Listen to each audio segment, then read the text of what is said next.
It's a sort of a strange score. I mean, the whole thing started off with Chris and I being at a party and not liking being at a party, and Chris sort of looking at me and saying, if he were to write me a letter and not actually describe the film, but describe more of a fable, would I give him one day and write whatever came to me in that letter? And surely the letter arrived. It was on thick paper, so I knew there wasn't a copy. It was written on Chris's father's typewriter.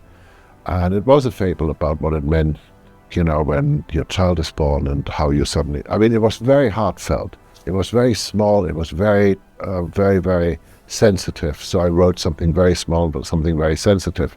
I said, do you want to hear it? And I played him the thing, and he saw, and we got to the end of it, and I said, so what do you think? And he goes, suppose I better make the movie. At which point I'm going, what is the movie?